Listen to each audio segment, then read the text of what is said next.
बच्चों, आज हम पत्र लेखन के बारे में कुछ जानकारी लेंगे। पत्र लेखन के दो प्रकार होते हैं। पहला है औपचारिक पत्र। औपचारिक पत्र किसे कहते हैं, पहले हम एक जान लेते हैं। जैसे कि देखो, मैं उदाहरण के तौर पर एक उदाहरण देती हूँ। देखो क्या है, जल की आपूर्ति के बारे में। दूषित जल की आपूर्ति हो रही है शहर में, तो उसके बारे में हम किसे पत्र लिखेंगे? स्वास्थ्य अधिकारियों को। हाँ, तो उनसे और हमारा कोई निजी संबंध नहीं होता। समझ में आया? तो इस तरह का पत्र जो होता है वो औपचारिक पत्र में आता है। इनमें बहुत सारे नियमों का पालन होता है। पत्र लिखते वक्त नियमों का पालन करना जरूरी होता है। पत्रों को लिखते समय बहुत ही सावधानी बरतनी पड़ती है और भाषा शैली जो है वो भी औपचारिक होनी चाहिए। समझ में आया? तो इसमें कौन कौन से पत्र आते हैं? तो पहला जो प्रकार होता है औपचारिक में भी, प्रार्थना पत्र। इसमें शिकायत पत्र होता है। जैसे मैंने अभी बताया आपको कि हम शिकायत कर रहे हैं स्वास्थ्य अधिकारियों को कि शहर में दूषित पानी आ रहा है, इसके लिए हम शिकायत कर रहे हैं। तो ये शिकायत पत्र प्रार्थना पत्र ही कहलाता है। आवेदन, किसी से हम अनुमति मांगते हैं, तो इस तरह जो पत्र होते हैं आवेदन उसे कहते हैं। समझ में आया क्या? किसी से हम अनुमति मांगते हैं, जैसे कि देखो परीक्षा में अनुमति मांगना। उसी तरह दूसरा प्रकार होता है कार्यालयिक पत्र। जैसे कि है औपचारिक पत्रों में से ही भेद है। देखो, कार्यालय पत्र किसे कहते हैं? ये सरकारी अफसरों या अधिकारियों, स्कूल और कॉलेजों के प्राध्यापकों को और प्राचार्यों को लिखे जाते हैं। जैसे कि छुट्टी के लिए हम आवेदन करते हैं। समझ में आता है? तो इस तरह के जो पत्र होते हैं वो कार्यालयिक पत्र कहते हैं। व्यावसायिक पत्र जो होते हैं वो कौन से होते हैं? किसी दुकानदार को लिखा जाता है, या प्रकाशक को, व्यापारी को, कंपनी को। ये जो पत्र होते हैं उन्हें व्यवसायिक कहते हैं।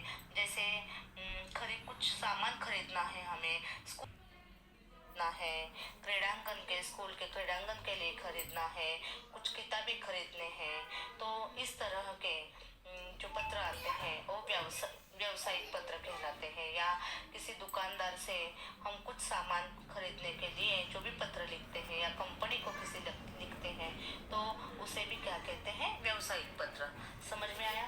तो दूसरा जो प्रकार है वो है अनौपचारिक।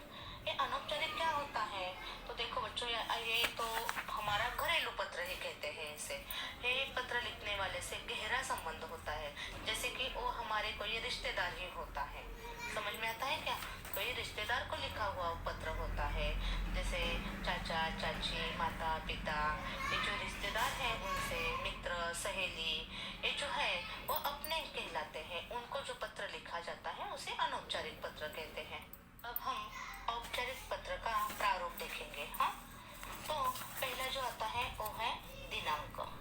दिनांक में देखो बच्चों क्या लिखना है। जैसे कि अभी लिख रहे हैं तो 10 दिसंबर 2020। ये दिसंबर जो है वो अंकों में नहीं तो शब्दों में लिखना है। समझ में आया? तो प्रति, दूसरा पॉइंट क्या होता है? प्रति। प्रति में क्या आता है? देखो, प्रति में सेवा में क्या आएगा? सेवा में। और जिसे हम पत्र लिख रहे हैं उनके लिए माननीय शब्द लिखना बहुत जरूरी होता है।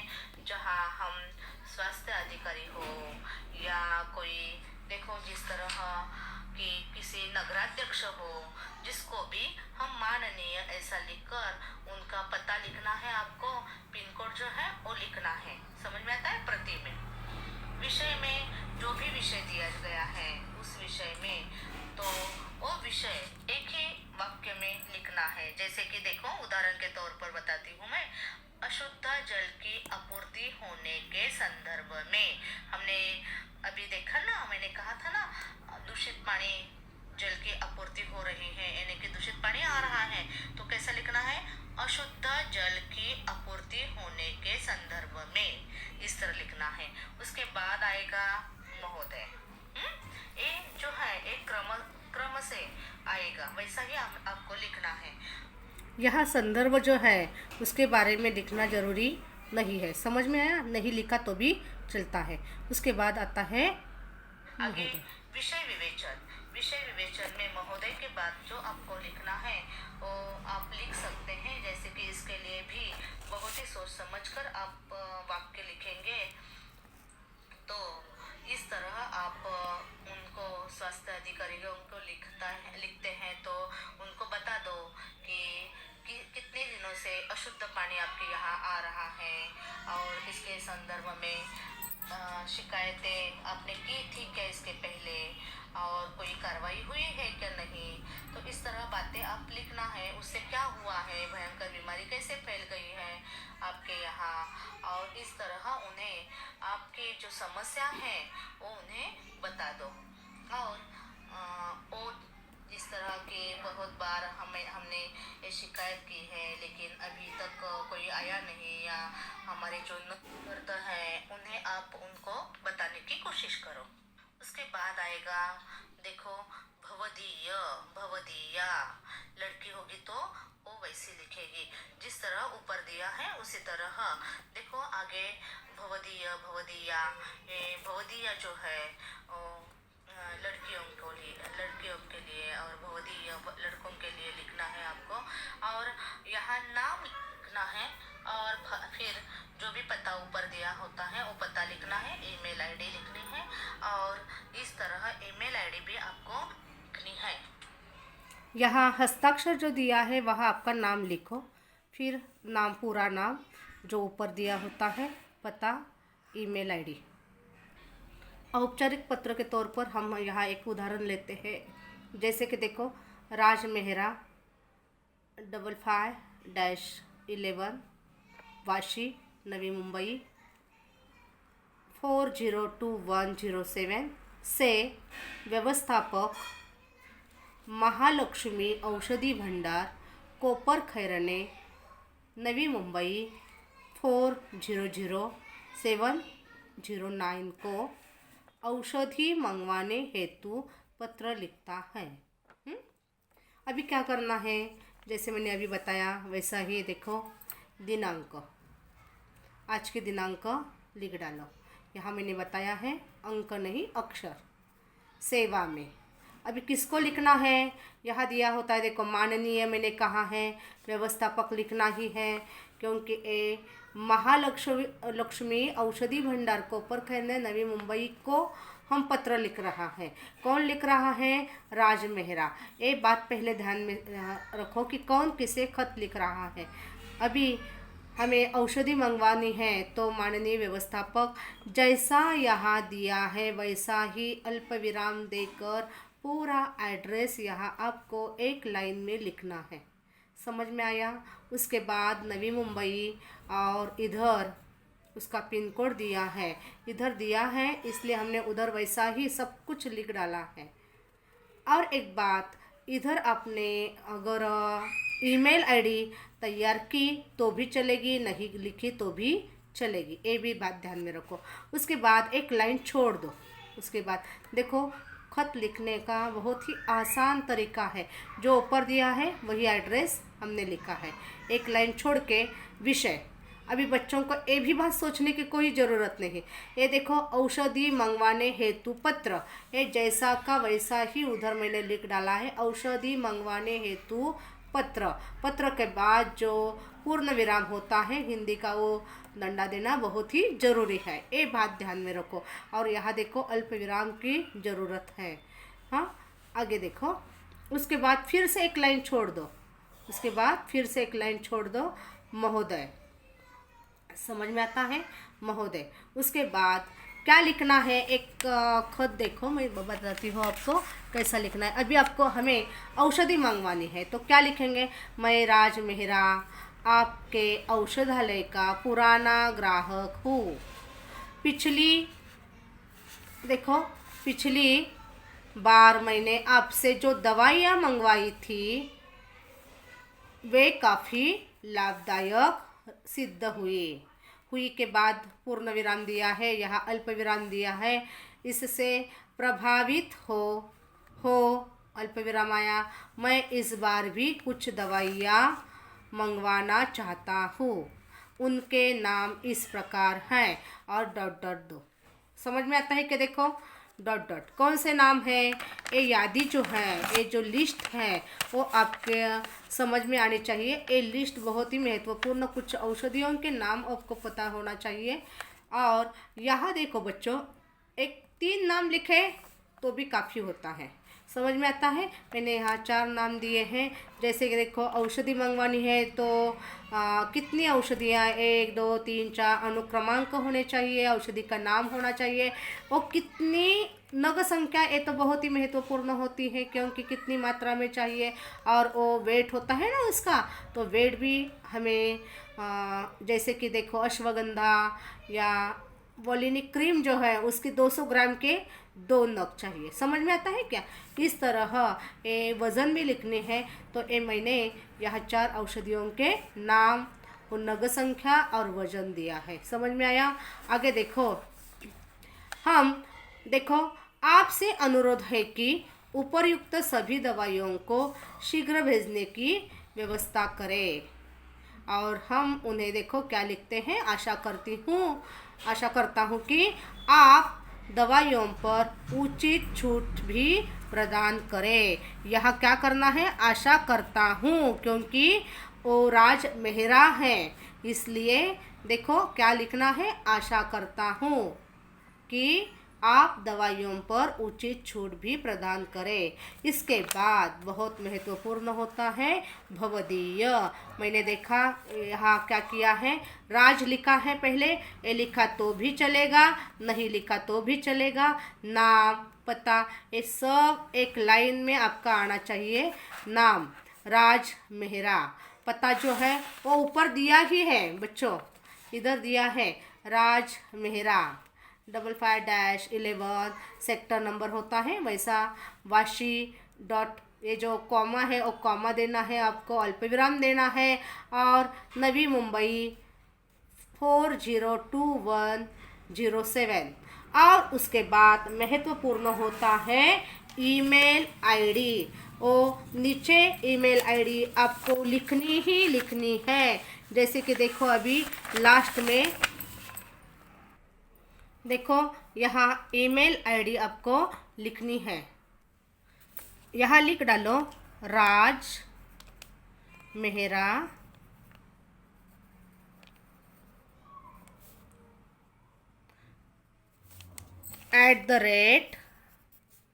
@gmail डॉट देना नहीं भूलना है, .com, ओके, .com। इस तरह ईमेल आईडी आपको तैयार करनी है, समझ में आया। तो इस तरह ईमेल आईडी करनी है। अभी अनौपचारिक पत्र का प्रारूप कैसे होता है, देखो यहाँ दिनांक के बारे में मैंने अभी बताया है, इस तरह दिनांक लिखना है। तो उसी तरह संबोधन, यहाँ संबोधन में क्या आएगा, देखो जैसे कि आप मित्र को लिख रहे हैं तो प्रिय मित्र, उसका नाम लिखना है, उसके नीचे आपको सप्रेम नमस्कार लिखना है, और फिर प्रारंभ जो है वो शुरुआत करते वक्त उसको पूछताछ कीजिए, या तुम्हारा पत्र मिला, या जो भी है आपके हिसाब से जो अच्छा लगता है वैसे कुछ बातें बाहर लिख लो। और उसके बाद देखो यहाँ समापन में क्या लिखना है आपको, तो वहाँ जैसे कि देखो हमने देखा, अभी एक अनौपचारिक का उदाहरण देखते हैं। शिरडी का अपूर्व या अपूर्वा कठाले हाई स्कूल परीक्षा में प्रथम आने पर बधाई देते हुए अपने मित्र सहेली उदया को पत्र लिखती है। हाँ, समझ में आया। अभी हमने पहला क्या देखा, देखो दिनांक 8 जून देखा, यहाँ अक्षरों में 8 जून 2019 में उन्होंने लिखा है। प्रिय क्या आएगा, उदय, कौन किसे खत लिख रहा है ये ध्यान में रखो।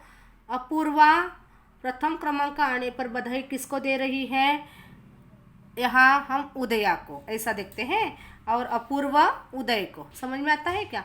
तो प्रिय उदय, सप्रेम नमस्कार, ये संबोधन आता है। संबोधन अभिवादन में सप्रेम नमस्कार नमस्ते, और संबोधन में क्या आएगा, प्रिय उदय, और सप्रेम नमस्ते अभिवादन में। अभी प्रारंभ कैसे करते हैं, देखो यहाँ प्रारंभ कितना अच्छा किया है। ये उदाहरण के तौर पर हम देखेंगे, हम सब लोग यहाँ कुशल पूर्वक हैं। ये पूरा एक लाइन में आना चाहिए, ये भी बात ध्यान में रखो। और ईश्वर से तुम अब सबकी कुशलता की कामना करते हैं। आज ही समाचार पत्र में तुम्हारा परीक्षा परिणाम देखा, जिससे ज्ञात हुआ कि तुमने सभी विषयों में विशेष योग्यता प्राप्त करते हुए कक्षा 10वीं में पूरे प्रांत में प्रथम स्थान प्राप्त किया है। समझ में आता है क्या? यह जानकर मुझे असीम आनंद हुआ। यहाँ उसने देखो उसे बधाई देते हुए कितना अच्छे अच्छे वाक्य लिखे हैं। इसी तरह आपको लिखने हैं। अपनी इस विशेष उपलब्धि पर मेरी हार्दिक बधाई स्वीकार करो। तुम्हारे परिश्रम और प्रतिभा को देखकर हमें आशा थी कि देखो तुम अवश्य कोई कीर्तिमान स्थापित करोगे। मैं परम पिता परमेश्वर से प्रार्थना करता हूँ कि भविष्य में भी इसी प्रकार सफलता तुम्हारे कदम चूमे। उसे अच्छी भगवान से प्रार्थना की है और बहुत अच्छे अच्छे वाक्य उन्होंने लिखे हैं। यहाँ उसे शुभेच्छा देते हुए अपनी माता जी तथा पिताजी को सादर प्रणाम। नन्ही बुलबुल को मधुर प्यार। समझ में आता है? इस तरह ये अनौपचारिक पत्र का प्रारूप हुआ है। यहाँ मैंने बताया कि अभी समापन जो होता है वहाँ क्या करना है। देखो तुम्हारी अभिन्न मित्र या तुम्हारा मित्र खाली लिखा तो भी चलेगा। तुम्हारा मित्र अपूर्व कठाले नाम, और जो भी एड्रेस ऊपर दिया है हमने अनौपचारिक में भी दिखा ना उसी तरह यहाँ दिया। देखो यहाँ तो उन्होंने खाली हाई स्कूल परीक्षा में यहाँ एड्रेस दिया है, क्या नहीं दिया, तो आपको एड्रेस तैयार करना है। एक बात ध्यान में रखो, यहाँ क्या करना है आपको, यहाँ एड्रेस जब भी दिया जाता है तो पूरा जैसे कि वैसा लिखना। लेकिन यहाँ दिया है क्या नहीं दिया तो उन्होंने यहाँ तैयार करना है। आपको क्या किया है, देखो अपूर्व कठाले 103 सलील विला, घर का नाम वगैरह लिखो, टैगोर पार्क शिरडी, और उसका पिन कोड 423109 एंड यहाँ लास्ट में ईमेल आईडी मैंने आपको बता दिया है। यहाँ अगर आपने अपूर्व कठाले इस तरह नाम लिखा बहुत अच्छा रहेगा, नहीं तो @gmail.com, इधर ऐसा xyz@abc.com ऐसा लिखा है वो भी चलेगा। यहाँ देखो मैं कुछ आपको अनौपचारिक पत्र में अगर आपको पुस्तकों की मांग करनी है तो किस तरह किताबों के लिए एक कॉलम तैयार करना है, कौन कौन सी किताबें आपको मालूम नहीं होगी तो इस तरह अंक डालना है, पुस्तक का नाम लिखना है। ये ध्यान में रखो, एक किताबें वही लिखे तो भी चलता है। लेखक का नाम लिखो, कौन से लेखक का आपको चाहिए और कितनी प्रतियाँ कितनी पुस्तकें उनकी चाहिए, एक ध्यान में रखो। दूसरा मैंने एक ऐसा तैयार किया है जैसे कि देखो यहाँ फूल झाड़ पौधे जैसे कि गुलाब का, मोगरा, चंपा, लिली और उनके कितने नग चाहिए।